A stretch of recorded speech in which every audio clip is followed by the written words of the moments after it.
Good afternoon all and welcome back to the next edition of the Spring and Nature Black Employees Network speaker series. Today, I'm excited to say that we are joined by Laeon Israel.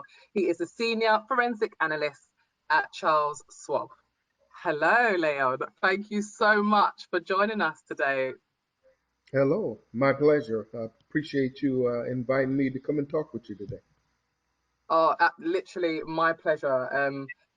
Speaking with my colleagues before, kind of letting them know that we have a forensic analyst that is on the panel. There's been a lot of excitement, let me tell you.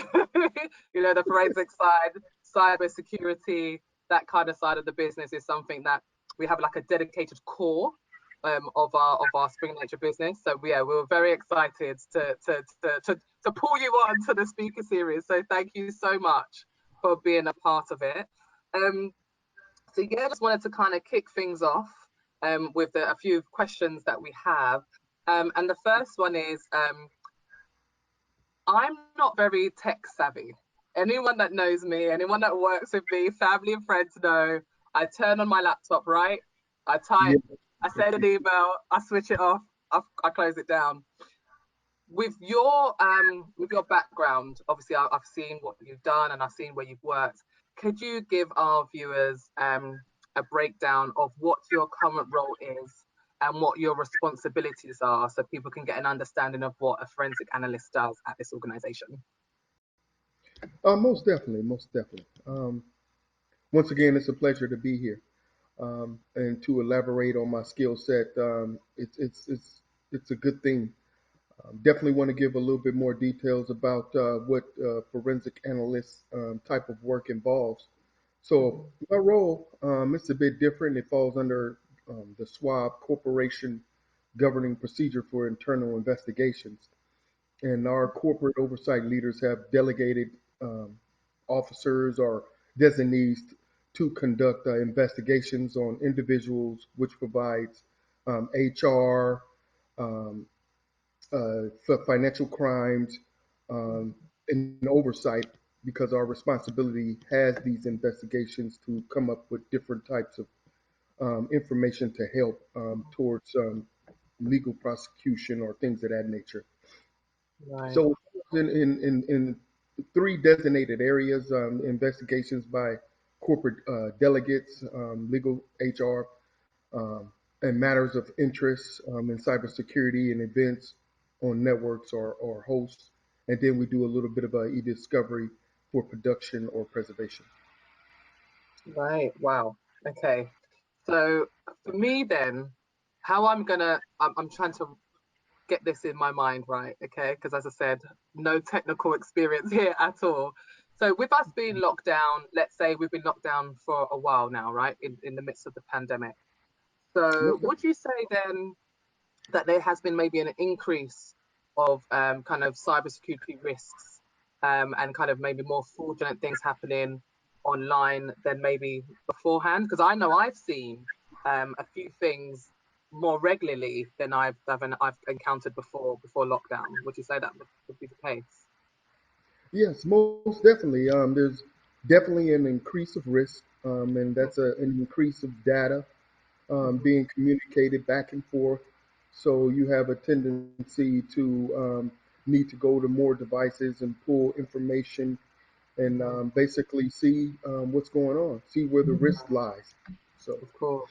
Yeah. Wow. Yeah, that makes sense. Okay, so I'm gonna draw this back to you now.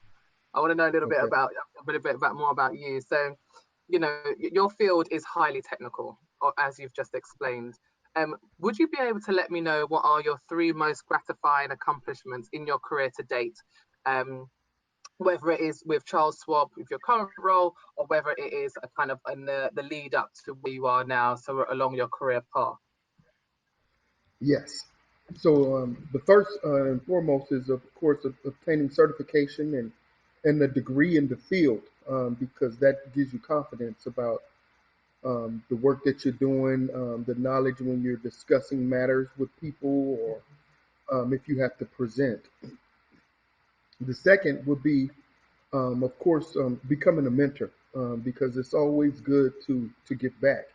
So becoming a mentor and helping other individuals join the STEM field of cybersecurity, forensics, things of that nature. It's a great feeling to see that you can reach somebody and lead them on the correct path, and maybe not hinder them, or for them to stumble and take a rough route that I may have taken, because I feel that my path was it's very rigorous.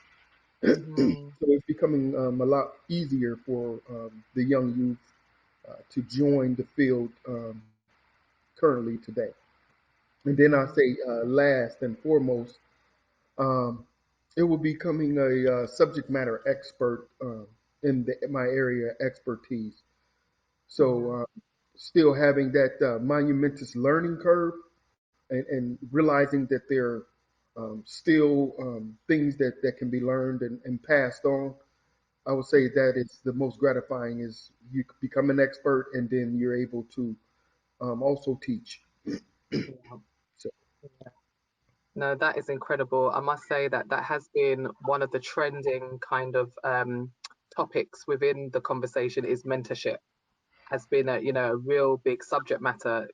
Every it seems like everybody we've spoken to has really kind of underpinned the importance of mentorship and being able to give back to the community for the next generation. That is, yes. yeah, that is pretty cool. That is pretty cool. Now you're pretty much grounded in your industry, aren't you? You're pretty much kind of embedded now, right? You're not going anywhere. This is your field, this is your career, this is your path. What does it Correct. look like now? Is there any similarities to where you were before? Well, it's definitely getting better. The market is real fertile for people Hmm. that are looking for a career path in STEM. So it Hmm. has progressed. It needs to progress more, because in STEM there's still disparities in regards to people of color. But Hmm. as long as we keep pushing and moving the ball forward, there'll be change. Yeah. There'll be better days. Like at Charles Schwab, they're doing a lot in regards to diversity and inclusion, and Hmm. trying to close the gap on those disparities. So you see a good direction moving forward. Mm. Yeah, it's always encouraging when we speak to people from all different backgrounds and all different areas within diversity inclusion, and to hear that their organization or an organization that they are affiliated with is actually making steps to ensure that they are providing a kind of cohesive and inclusive work environment, which is ultimately the kind of number one essential thing you need, right? You need an environment where people can work and thrive and get the job done. It's as simple That's as right. that. Just give That's them the tools to get the jobs done, right? that's correct. That's the So ending goal. yeah, exactly. So this kind of follows on to my next question, and you've kind of answered it already. Um, but A but little bit it's more meat on the bone. sorry. I said I'll add a little bit more meat on the bone. You love that. I love it.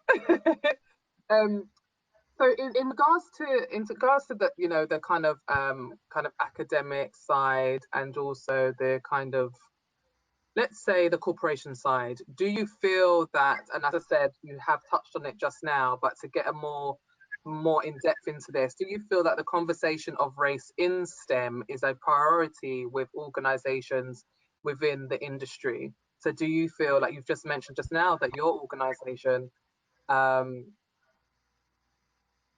is doing things to ensure that you know they're providing a better workforce, but do you think overall that companies within this area are doing as much as they possibly can? Um, I'm gonna say no, because we're still having the conversation. Hmm.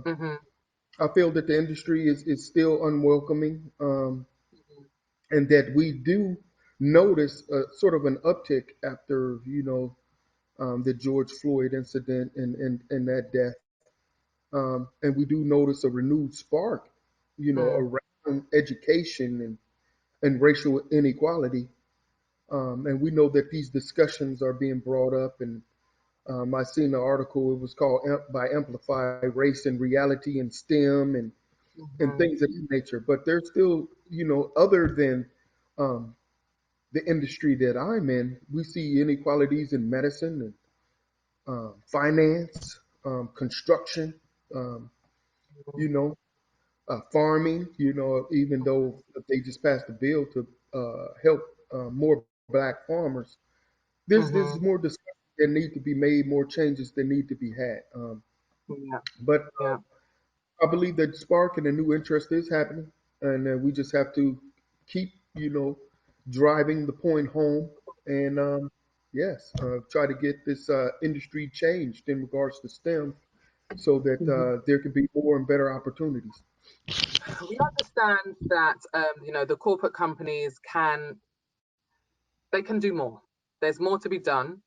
And I think a lot of these organizations have they understand that there is definitely more that needs to be done, which is probably why there's been a call to action, why there's so many different people within HR that have been tasked with ensuring that we have maybe a call to action for diversity and inclusion. So having maybe diversity and inclusion officers, including directors, HR facilitators, that kind of thing, and people that are kind of more so monitoring what the individuals and who individuals are that work for them, or what kind of backgrounds they are in order for them to kind of analyze the kind of the workforce, and whether or not it is actually a reflection of society. But what things would you like to see change within the industry? Like, what would you like if you had the power? What would you like to see to change within your industry for the betterment of the up and coming Black talent?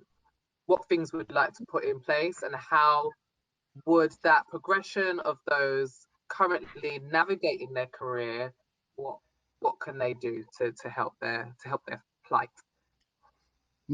Okay. I would say there definitely needs to be a change in the education system. Um, we need to have better access to STEM programs. You have video games, you have anime, but there's not a lot of resources available to push young people forward for creating and building and having their thoughts and innovation in STEM. So Hmm. it needs to be more involvement in that because currently today there's not a lot of analytical thinking, and so you'll find that in the field of cybersecurity, you got to be an analytical thinker. You got to examine and analyze things. You got to be inquisitive, and so this is what STEM instills. Hmm. So to have programs or things directed more towards that. That's what's needed more. So it's the educational system. It's being able to share their ideas, their thoughts. This is how we create inventors, right? So we need Hmm. to get into that untapped resource. Absolutely, absolutely. Yeah, that is. I can't remember. That's a really good point, actually. I can't remember at school. Obviously, I'm in the UK, right? Obviously, but I can't remember at school there being any major push like there is now. Like with like coding and like we had IT lessons, but that was more so how to use a spreadsheet, how do you do PowerPoint, how do you turn on the computer, that kind of thing. It wasn't. I don't remember anything that was remote, that looked remotely like anything that they are trying to bring to the curriculum now. I don't remember anything like that. So yeah, that will make a massive difference, wouldn't it? And gaming is such a huge, it's a huge Yes. industry. Every Yep. child has played a game, haven't they, on a phone or a console or a computer or something. So that makes so much sense.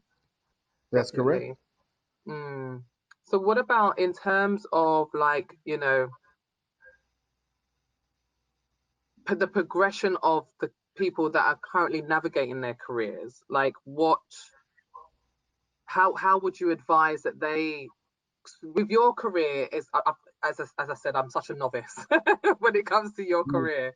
So what advice would you give for Black graduates coming up in your field with Well, I would tell forensics? them to, I would definitely tell them to educate themselves continually because be a sponge. There's a lot to learn. You cannot entirely know everything. We know that Mm, the industry of cybersecurity or computer science in general, things change like every 6 months. Look at our cell phones. Look at the computers that are coming out today. They're outdated almost as soon as they come out. Um, so continually be able to put yourself in a position to learn, to grow. Find a mentor. Find somebody that can pass on that knowledge, that's willing to pass on lessons learned, tips and tricks. Right? Don't be afraid to share with people. Some people like to harbor information because they feel that they may get their position taken or things of that mhm, nature. We shouldn't have that mindset. We should have that mindset to pass on, right? Because mhm, we want younger and fresher minds. So, um, and then of course, learn new ideas. Don't be afraid to bring up or share your opinion that may make a mm, process or something better. So we have that happen a lot where I'm at my current position. There's a person who's been in the industry maybe 20, 25 years. So he has a lot of know-how, but I mean, he's always willing to hear new ideas and try things a different way because some things may be archaic and you may have a better process or more fresher mhm. thought, get things completed quicker. So always be Absolutely. willing to share ideas and move into the direction of growth. Mhm. Absolutely. And also touching back on the kind of advice and stuff within your area, your your your area of STEM is highly complicated, and there's so many different facets Yeah. to your industry.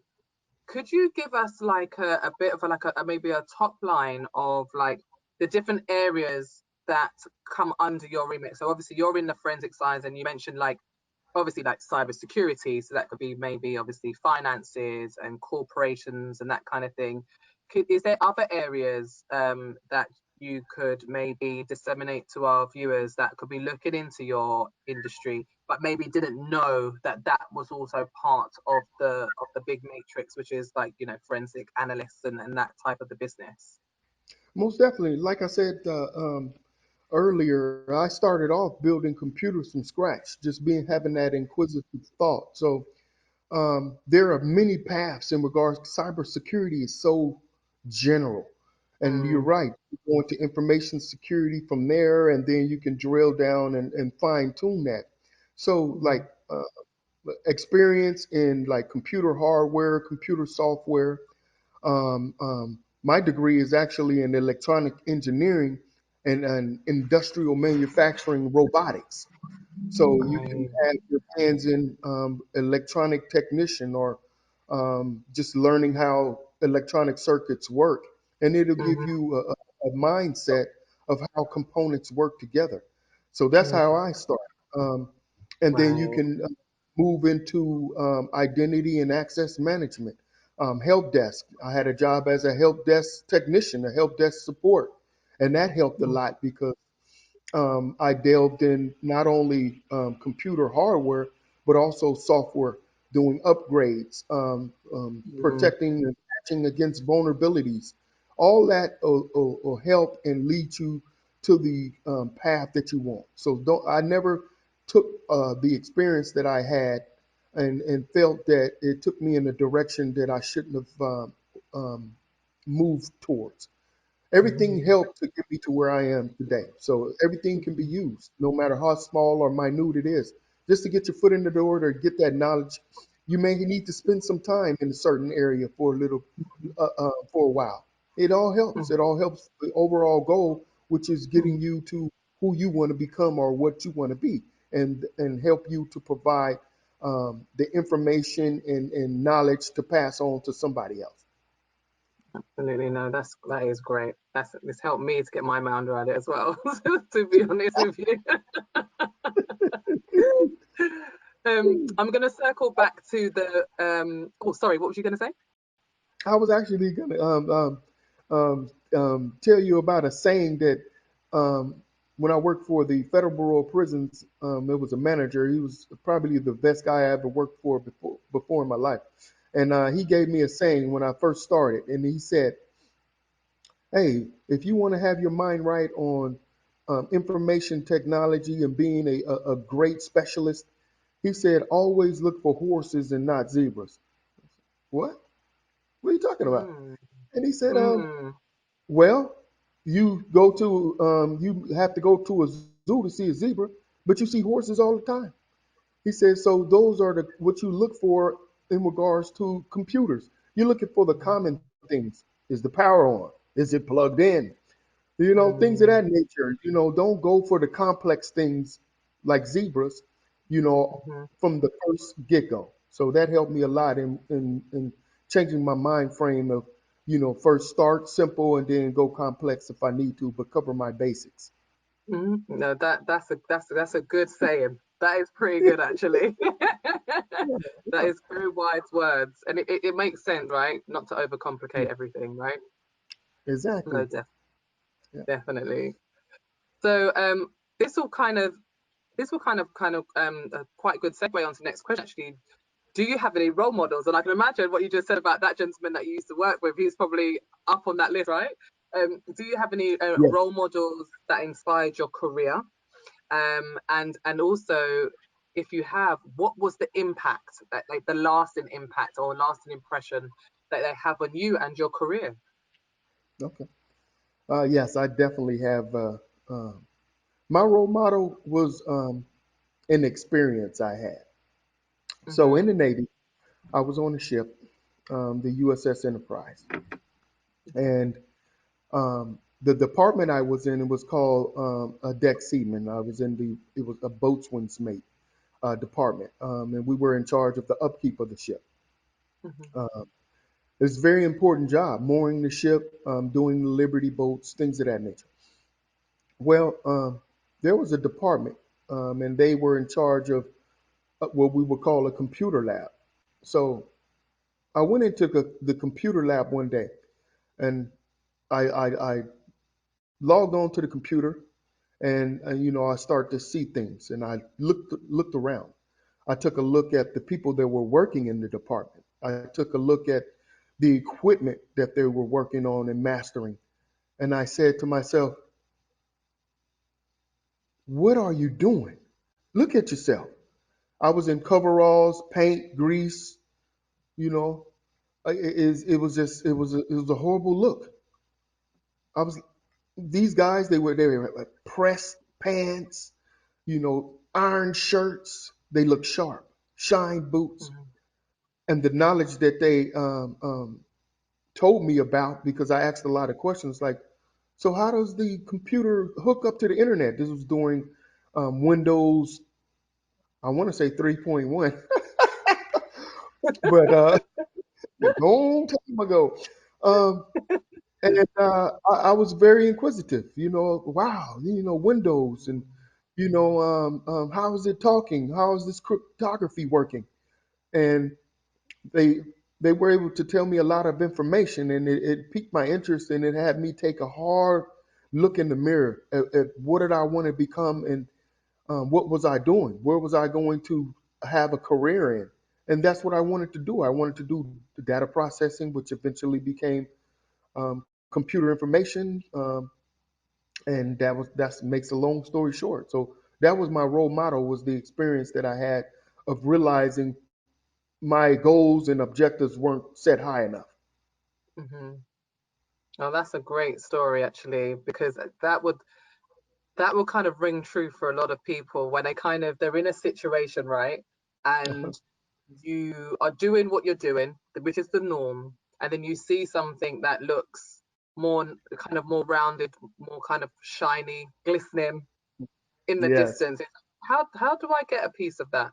Sometimes Yeah. people don't even inquire they kind of look at it and just say, that's out of reach.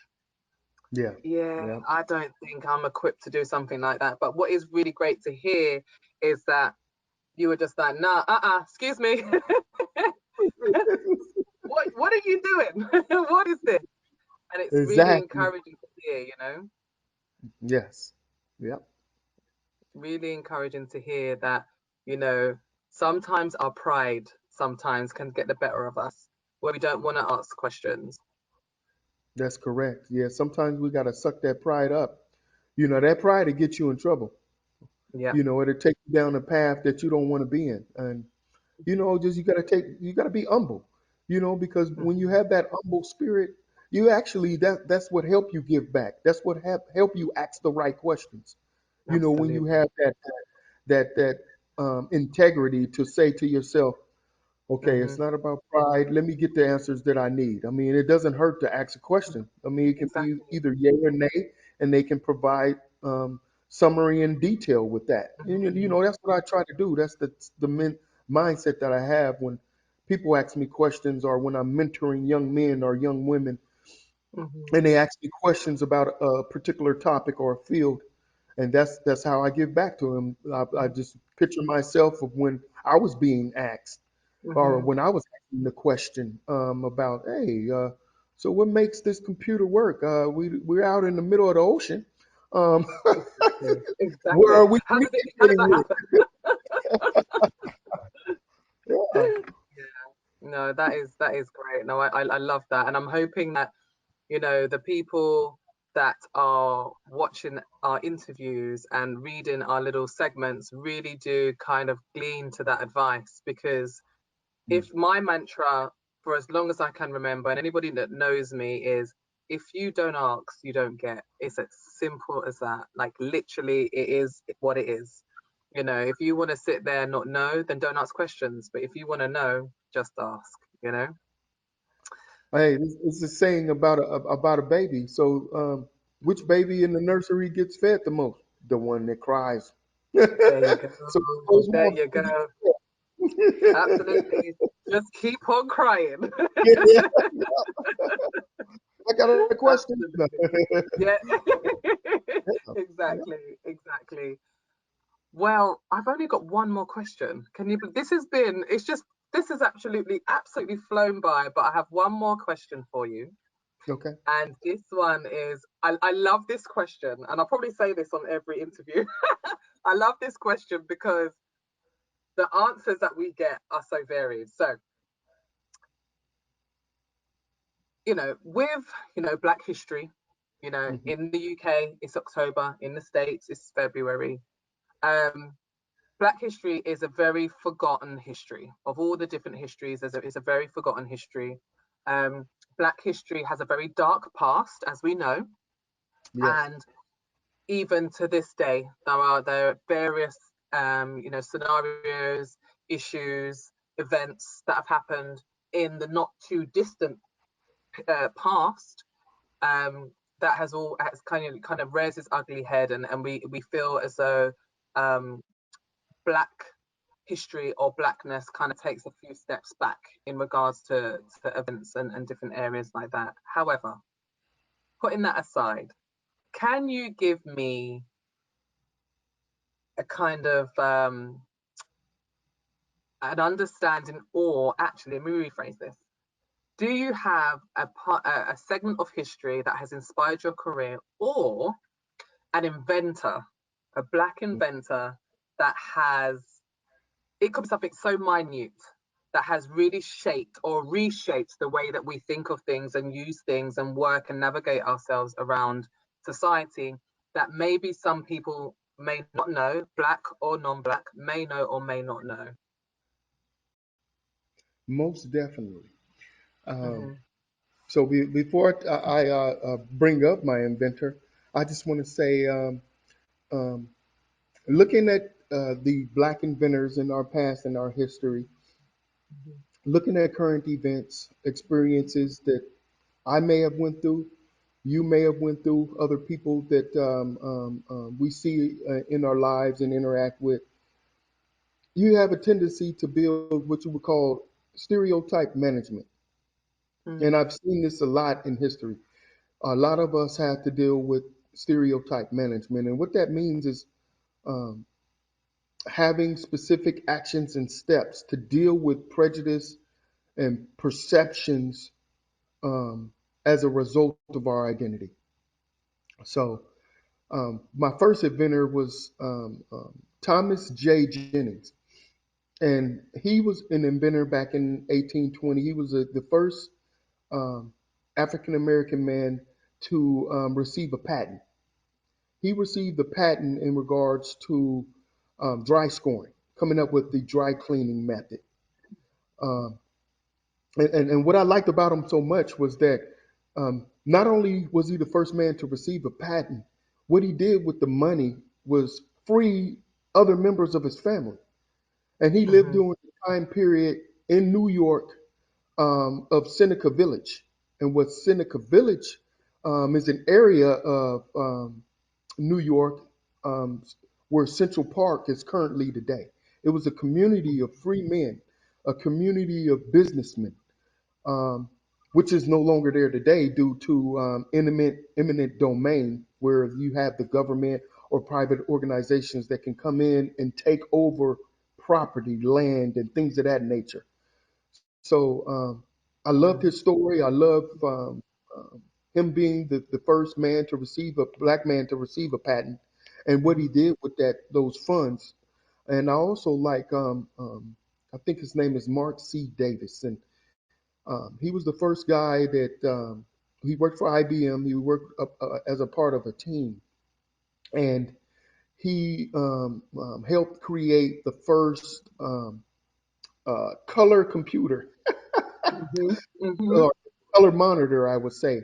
And then Yeah. he also went on from that time period to help build and construct the first processor or fast gigahertz speed processor. So those guys influenced me a lot, looking over their history, the work that they put in, the many hours of labor, and it Hmm. was very inspiring. So those No, would be that's awesome. mentors I would like to mention. No, that is awesome. I didn't know about the second. I didn't know about the second one, so I will definitely be taking that one on board. Yeah, Absolutely. But yeah, no, it's so amazing. Like when you really do your research and have a look at everyday objects that we're yeah, using today that have been kind of pioneered, showcased, invented, worked on by people that you would never. Some people would never ever kind of connect the dots on that. So it is really right. important to keep this information alive. And unfortunately, that is all. No, I know. no. I know. It was awesome. I love the discussion. It's amazing. No, I'm so honored that you've been able to. I know you're so busy, and I'm so honored that you've been able to carve out time because I know that right now is a very busy season for you and Yeah. your team. And I do really do appreciate the time. And as I said, I've got the brownie point to get you Yes, on. yes, So you do. I'm really, really excited. And thank you so, so much for your time. And yeah, thank you again. Really, really do appreciate it. Thank you, Marlene. I greatly appreciate this opportunity to share my experience and give a little bit of insight into the types of roles that people in STEM can and impacts that they can have. So you guys are doing something very special with this piece, and I hope that it gets viewed by millions and millions of people. Here's hoping. Here's hoping. Thank you so, so much. Really appreciate it. And with that, we are going to close out. Thank All you right. again for jumping in. And No, we will see you guys on the next installment of the Springer Nature Black Employees Network. Thank you so much.